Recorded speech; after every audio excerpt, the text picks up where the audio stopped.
good. Welcome back, bro. It's been a minute. Did we even record in June yet? I don't think we recorded in June and I then don't part think of so. May. I don't think so. Yeah, because we had Mother's Day. We were setting up for Mother's Day. Yeah. And then I left right after. left right after. Yeah. So Yeah. so the first one in a while, but nonetheless, we're gonna kind of backtrack and go back over Yeah, a few 'cause, shoots we did. plenty things happen. Yeah, most definitely. How do you feel about the time though? Since then, like generally, you're feeling. Nah, definitely feeling good. I mean, if you've been watching our podcast, we implemented a few things at the top of the second quarter, and now we're kind of seeing everything work out as far as the benefits and getting the bookings from those things we implemented as far as the changing our maternity photo shoot structure, our birthday photo shoot structure, and also doing our spec work too. And the pictures that we've been doing. Yeah, for sure. We didn't get anything, just to update, we didn't get anything back on the pitches. But, we still pitching. You know what I'm saying? It don't matter. Something going to hit this year for sure. And when it do, y'all going to be the first to know. And, it'll kind of just be a proof of concept for everybody. But it has been to our benefit when it comes to our spec work. Because we have gotten, a ton of branding clients from our spec work. Yeah, definitely. And, of course, we've locked in, like we announced, our retainer clients already. Definitely. Yeah. And even it's so crazy, we had a peer space booking. I don't remember the name's Pablo. Yeah, Pablo.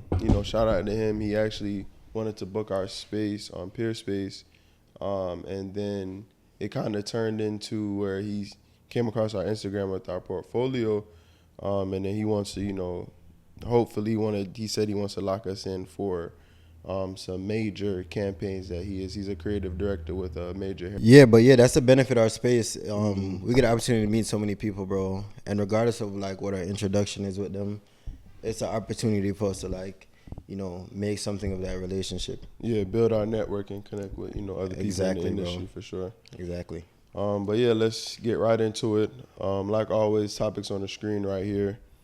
So first one is the Radiant Curves campaign, and that was before Mother's Day. But it seems so long ago now. Yeah, that was a minute ago, and we never really got a chance to talk about that one. But that one was pretty cool. It was our first ever Mother's Day campaign photo shoot, and it was for Joanna's shapewear brand is what you call it, fajas and everything. Yeah, her shapewear brand, and it was pretty cool. I think. She booked us a little last minute, but it was simple enough that we were able to, make it happen.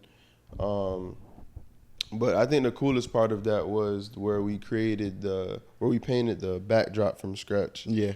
And we'll show like a little couple behind the scenes clips on the screen here, but I'm not gonna lie, we've painted backdrops before, but this is the best one. Like this. Yeah, this is definitely the best one we did. The ones we did in the past just didn't make any sense. In hindsight. At all. It didn't make any sense at all. But I just remember we looked up on YouTube, how to do it, and there was this one lady in Arizona who just showed the process and gave us like the real inside, like the real in-depth how to do it. And then I think it came out better this time. So basically what we did is we went and we ordered a 9-foot by 10-foot canvas on Amazon, and we just went to Home Depot, grabbed 2 different colors that were kind of on the same palette but different ends of the spectrum. So you got a lighter nude and then a darker nude, and we bought this faux, like a texture roller. Yeah, a faux texture roller, and yeah, we just rolled it. Yeah. At first, I didn't really like how it looked, but I think once we went over it a couple of times and just tried different techniques, it really came out how it was supposed to. Yeah. But these textured backdrops are simpler to make than what I thought. Yeah. Yeah. I really thought it was like, this huge process to it. Nah, yeah, for sure. And I abstract. think with the textured backgrounds, I think it's an opportunity to, instead of like, the plain seamless paper background, it's a chance in production to add like some dimension and some depth to your image. Yeah. And just give it a whole different feel, because I think we barely use Like seamless paper now. Yeah, we barely use seamless paper. That's why we was just saying how our Yeah. seamless paper lasts longer now. You know what I kind of thought about Radiant Curves though, the campaign. Yeah. I really thought like what was cool about it, bro, was that it was right up our alley. Mm-hmm. It was a case where somebody kind of recognized like the style that we shoot, and then saw where their brand could like interject there. And I think that was dope because sometimes some people come to you with like, and yeah, you want to test like your range with different things, but it's kind of cool when somebody sees your work and like, oh, I want that, right? And I want that my brand to be shown in that kind of way, because I mean, from texture backdrops to floral to the style, the lighting, it's like everything that's like That was us. that was us, yeah. Correct. Yeah. I mean, correct. I thought that was dope. Yeah, no, that's facts. I never even considered that because it's definitely, she took elements of like something we specialize in, like Yeah. maternity shoots, and then just brought that over to Yeah, you feel me? Even Yeah. with like the mommy and me aspect of it, which I think was cool, like for a Mother's Day campaign. Yeah, the mothers and the daughters being, for sure. And then I think I definitely have to shout out our creative director. I don't remember her name. I think it's Deja. No, I don't. But she snapped. Yeah. So since the shoot is over, I can show it right here. But this was the full mood board created by her creative director, Deja, and it was amazing. Like when she booked and she sent over the mood board, we knew exactly what we had to do. Yeah. It showed us posing references. It gave us a general reference for the feel of the shoot. Gave us a color palette. Gave us like how the setup should look and the vibe they're going for. So Yeah. I think that was the perfect mood board. And having a mood board in your shoots definitely helps as a photographer. For anybody that is a photographer or anybody that works with photographers a lot, giving a photographer a mood board definitely takes a lot of the pressure off of us. Yeah, especially when like it's a shoot where a lot is going on. Yeah, exactly. Because from there, we know exactly. We only have to play our role. Yeah. You know what I'm saying? When there's a creative director either on set or, even remote, all we have to do is focus on lighting and not even focus on posing, because the creative directors definitely provide posing references. Yeah, so it's pretty easy, bro. Yeah. You get in there and you stick to your lane. Yeah, most definitely. I think every shoot I do, if we had a creative director, it'll help a lot. There's a lot of pressure as a photographer to play all of these roles, and I don't think, as somebody who isn't a photographer, people understand that. Like, we specialize in lighting, and the Technical aspect shoot. of photography. If a photographer goes ahead and gives you creative direction, gives you posing, gives you styling, He's going references, above and beyond. He's going He or up- she is going above and beyond is what's happening, yeah. Exactly. Yeah. When truly our role is to, just shoot, Yeah. posing, lighting, and making sure that side of the vision is But achieved. do you know where that kind of became like a standard is because when you're shooting direct to consumer, like you're shooting like a regular portrait session. I mean, somebody doesn't understand the technicalities that goes into everything. Correct. So now you kind of have to give an overall, because I mean, the regular client is not gonna go book a creative director. They're not gonna book a gaffer, a stylist. Yeah. Like, so you kind of are responsible for this entire situation. Exactly. But when you're doing like commercial work, all these players understand their role, and everybody as a collective realize like it takes a team to make something, Exactly. fire happen. Exactly. So that's where it kind of got messed up for sure. Nah, yeah, man, and it's just so crazy because now, like you said, that's the standard, and that's where it got messed up. Because Yeah. you have people come in now, and it's like, okay, if we get booked for 5 shoots for a week, we have to style those shoots, Yeah. creative direct those shoots, Yeah. like we're the gaffer for those Yeah. shoots, and we're the photographer for the shoots, and it can be stressful because, again, like. The creative process isn't that straightforward. It's not. You can't really cook up so many fire ideas unless you're just like that. I can't. Yeah, no, I can't. I can't. Not back to back like that, bro. I need opportunity to get inspired. And remember, I was telling you even this week, bro. I had a maternity shoot. I forgot what day it was. Maybe Saturday. And I told you, like, up until Thursday, I had like a creative block, bro. Yeah, you didn't know what to do. I didn't know what to do. Yeah, and that happens. That happens often because again, you're trying to do all facets of this process. I mean, that week had like 6 shoots for all of these different shoots. Exactly. Come on, bro. Exactly. So, no, shout out to her and shout out to all the creative directors. Who are a very important piece. And we've been working with some very cool creative directors over in the past year. Got an opportunity to work with some dope creative directors and stylists, and I mean, I enjoy working with them, bro. So I'm saying makes life way easier. Yeah, for sure. Makes life way easier.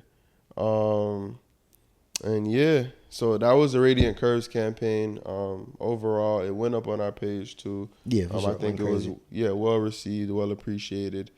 Let me just ask, is there something we could have done differently? No, I mean, the only thing that I would have loved to see out of that campaign would have been some like high-end video work. Correct. Yeah. That would have been dope because, I mean, everything about it just screamed us, so it would have been dope to kind of present that in video format. Facts. But we do have some good, like, BTS footage. BTS, yeah. That we can chop up also, give a little behind the scenes on YouTube of the shoot. Yeah. Exactly. Yeah. Actually, I'm going to try to handle that ASAP. Yeah, for sure. All right. So, Angelique's maternity shoot. Before we start, I do want to say that I don't know what be happening, bro, but the shoots you're supposed to do, and it's never your fault. I will say that. I can say it on camera and admit that. I don't know, bro. I got a curse, bro. Nah, I don't know what it is, but it never goes how it's supposed to go, bro. It's my life, though. I always have to get things out of the mud, it's always a fight. It's always a fight, get things out of the mud, bro. Firework that I put out, bro, just know, man, it's a struggle before it gets there. And then you got firework that we can't even post. It's on Pinterest, but it ain't on Instagram. For it bro, you feel me? Love, I mean, it's always a fight, but I mean, I guess that's just my story. But Angelique, bro, oh man, everything was supposed to be so right about it, but everything went so left, bro. No, I understand. Everything went so left, and I mean, I commend us throughout the process of how we were able to adapt. But to just give like y'all an idea of what happened that day, we're supposed to have makeup at like 3:00, right? It's supposed to be a half, like maybe like a 4 or 5 hour shoot situation between shooting inside, taking a break, transitioning to outdoors, taking a break, and then transitioning into video work. So expecting mother, so we don't expect to go in there and like knock this all out in an hour and a half, right?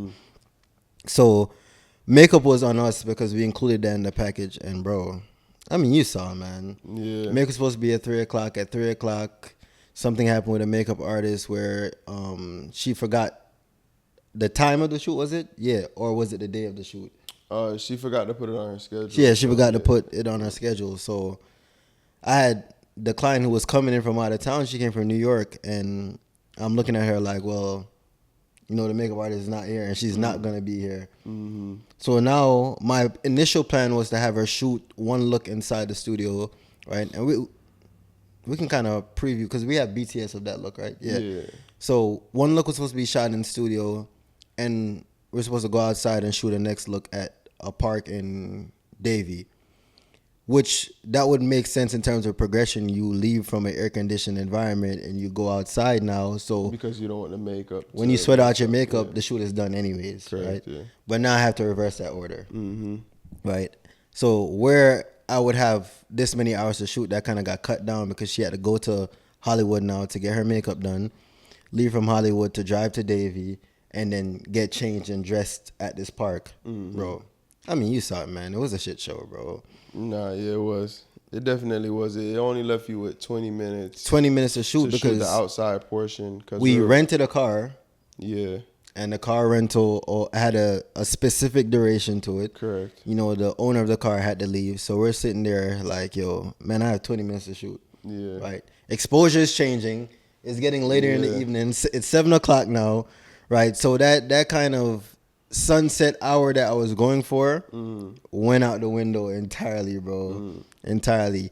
I mean, so I have a question. Sorry. Yeah. So in a situation like this, like where the client flew in from New York, and it's a mistake that is on us essentially because we booked the makeup artist. What do you prioritize, and like how do you stay calm in like a situation where basically the whole left, like your whole plan has went left. I understand. I mean, to be honest, at this stage, I'm used to it in terms of having to figure issues out, right? But I do understand that first step is I take full responsibility for what's happening, right? Because it's never productive in situations to kind of point blame while it's happening, because it doesn't really add to alleviating whatever the issue is, right?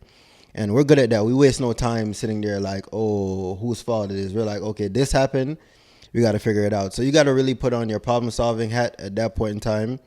And it's more so, what can we do now to make this experience happen with what we have, right? And we knew what we had was, the makeup artist had a shop at somewhere, like someplace. So if we could at least get this person to the shop, I mean, where we have 20 minutes instead of an hour and 30, we can still make something happen, right? So instead of throwing up our hands and being like, yo, forget it, we got to make something happen. And we did make something happen within that time. I mean, sure. I love the shots that came from the session. I just, as a professional, know what could have been, right?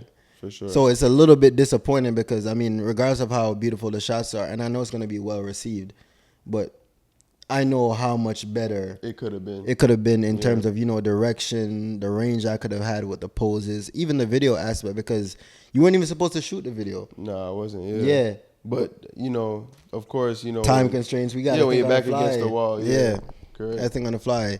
And I mean, I appreciate that, bro, because even in a moment where I was sitting there thinking, like, how am I gonna turn around now and like shoot the video? Yeah, it's not even something you had to say to me. It was more so like I just peeped.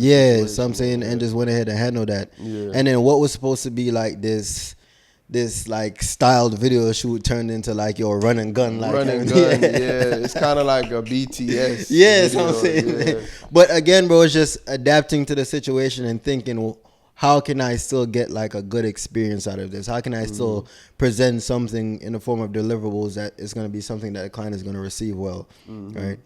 Because again, it's not really their fault, but you still have to take responsibility. Yeah, bro, you feel me? I mean, we didn't mess up timing. We had everything planned. You know us, bro. Yeah. We went above and beyond when it comes to like preparation for the shoot. I still like all the looks that came out. Key did an amazing job with the floral. Shout out to Rag House coming through with the car. I mean, that was dope.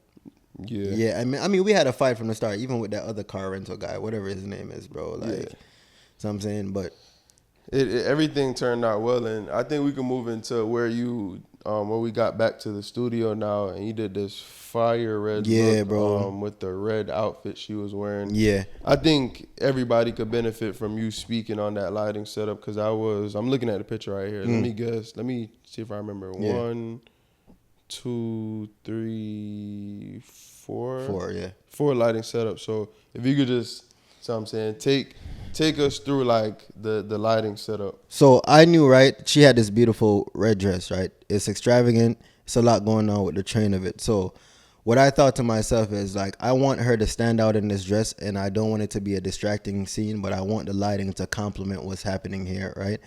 So the one lighting trick that we use at gels, I don't know if it's something that we think consciously about, but if you want this entire situation to be saturated with one color, you got to think about what's going to give you the most spread. So we had our Explore 600 inside of an umbrella, a large umbrella, and we put the gel onto that, and that kind of gave it a huge spread of this red, right? This deep red, right? And I kind of popped my f-stop up a little bit so it could really saturate those colors, right? But I wanted something, I didn't want to just give her, a big red backdrop and her with this red dress. I wanted a complementing color to kind of frame her out, right? Yeah. And that's what this like orange does, is like it breaks that saturation of the red and frames her out, and it creates this ombre gradient of color, bro, that is crazy, amazing. So I had a key light that was a beauty dish, right, to only light her, right? And the beauty dish gives out this amazing quality of light. I love it, bro. It's by far like one of my favorite like modifiers, right? I had a little rim light with a 8200 with just like maybe a 20 or 30 degree grid that created like a hair rim light for her. And I think on the right side of her, I had that orange gel and another 8200 that would created another rim light from this side, but also gave a little bit of lighting and a little spill onto the backdrop to frame her out. Yeah. And then, of course, that big umbrella with diffusion with the red gel. Bro, it turned out beautifully, bro. Yeah. Everything mixed well. I don't even think, honestly, I don't think it took me 5-10 minutes to light this. Yeah.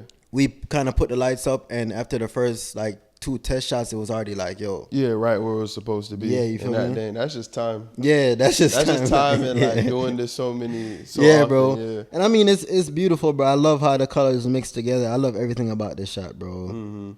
No, yeah, definitely slid. Yeah, and did man. you have her standing on something? Is Yeah. that why she looks so tall? Yeah, so I had a opposing block underneath her because I didn't want the train to seem flat. Yeah. And I wanted to, again, like pronounce this dress, pronounce her. So I had her standing on a block to kind of elevate her. And I mean, bro, it's a winner, bro. It's a winner. No, I love this shot. This shot is definitely fire. Yeah. And I just think it's so crazy how, like, because, I mean, we're going to talk about this in the next couple of episodes because we did a lot of shoots since. Yeah. But I think it's just so crazy how, like, we do, because we did 2 shoots with where we put the gel in the umbrella after the red gel umbrella, and they're all different vibes. All different vibes, bro. So I'm saying, Yeah. you can post this, which is a banger, and then I can post the one that I did that we'll talk about in another episode, and that was a banger too. So it's just, I don't really like to boast on ourselves, but I just think it's so crazy. Like, We have range, bro. yeah, We have range for sure. for sure. So I just think it's, I mean, we didn't get to do what we wanted to do in terms of the lighting outside. But, it still came out fire. Outside, I had a question for these shots right here. Did you end up using the flash? Did you have it on a low power? So we were using, bro, I'm drawing a blank on Explore what's. 600. So I know the light that we're using, but the modifier, what is it called, bro? Is it The Magnum reflector. the Magnum reflector? Yeah, I was drawing a blank, right? So let me tell you, when we use the Magnum reflector inside the studio with hair diamonds, I realized, remember that was our first time using it, but I realized like how much it amplified the light that we had, right?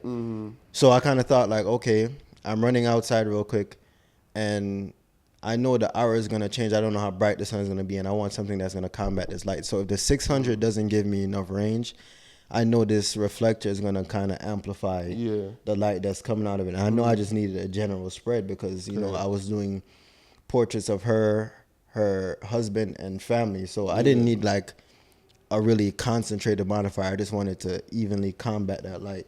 So that was my thought process with using the Magnum reflector, right? Yeah.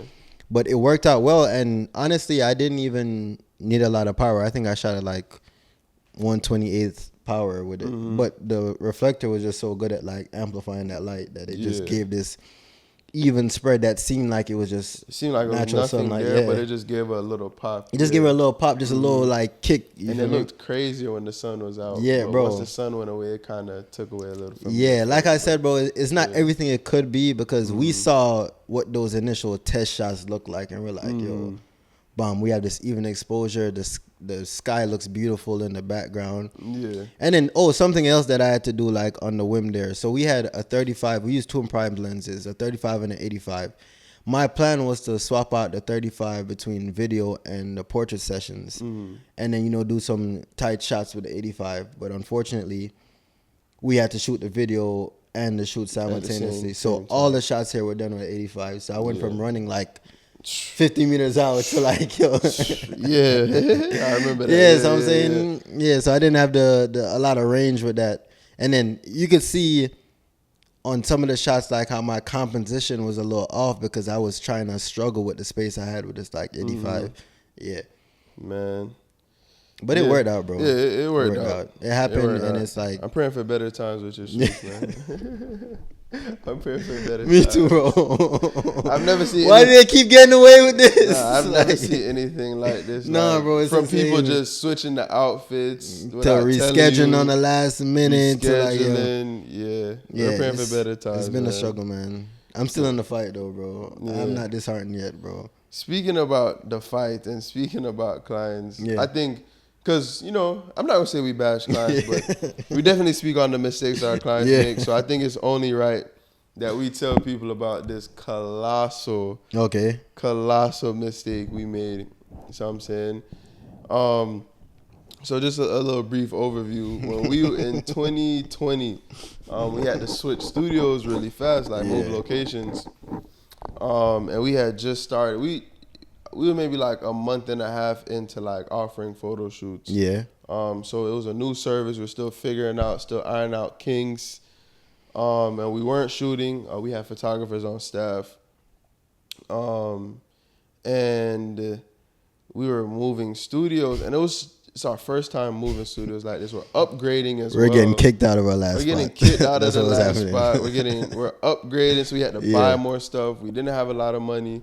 So we're doing a lot of the things we see. You like the floor you're looking at. We were knee pads, the gloves. This wall right here had no openings. We had to cut through the wall. It was a whole situation. Yeah, everything you see in our studio, we built ourselves pretty much. So, we ended up getting really, really behind on returning clients' images. 8 to 14 days has always been our turnaround time. This one was like 3 weeks. It was like 3-4 weeks, bro. And I just remember the immense amount of stress I felt because clients are calling like, yo, where are my pictures? And we're like, oh, like, what's your name? Yeah. Like, what's your name? You shot with us? Like, oh, snap. Like, I don't know where your pictures are. So almost unprofessional time in history, bro. I didn't think we were going to have a business after that. I'm not going to lie. I didn't think people were ever going to recommend us, ever book us again. I thought everybody was just gonna wake up one day and be like, "Yo, don't shoot with them boys." Yeah, it was such an L, man, and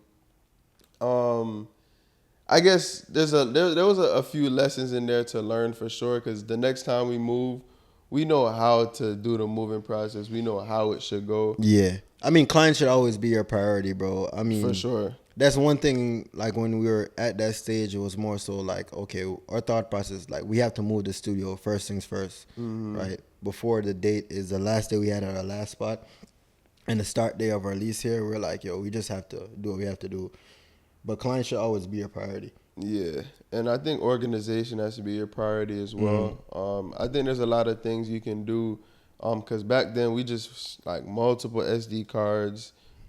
Sometimes the photographers on staff used to take the SD cards home, so we didn't even have.